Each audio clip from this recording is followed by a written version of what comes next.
নারায়ণগঞ্জ জেলা বিএনপির আহ্বায়ক অধ্যাপক মামুন মাহমুদ বলেছেন, বিগত সরকারের অত্যাচার, নির্যাতন, নিপীড়নে জর্জরিত তারেক রহমান এই উপহার পাঠিয়েছেন। বিস্তারিত দেখুন সাদ্দাম হোসেন মুন্নার প্রতিবেদনে।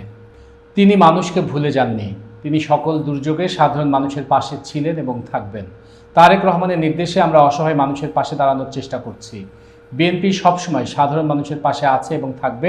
বৃহস্পতিবার দুপুরে সিদ্ধিরগঞ্জের নাসিক ২ নং ওয়ার্ড বিএনপির ও অঙ্গ সংগঠনের আয়োজনে মিজমিজি দক্ষিণ পাড়া আমজাদ মার্কেট এলাকায় অসহায় ও দরিদ্র পরিবারের মাঝে ঈদ সামগ্রী বিতরণ অনুষ্ঠানে প্রধান অতিথির বক্তব্যে তিনি এসব কথা বলেন।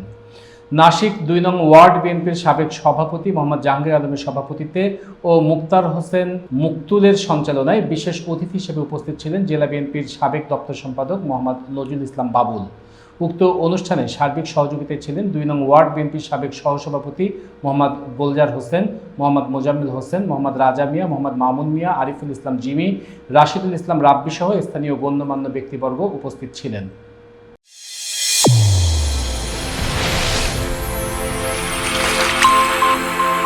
চ্যানেল A1 হৃদয়ের স্পন্দন।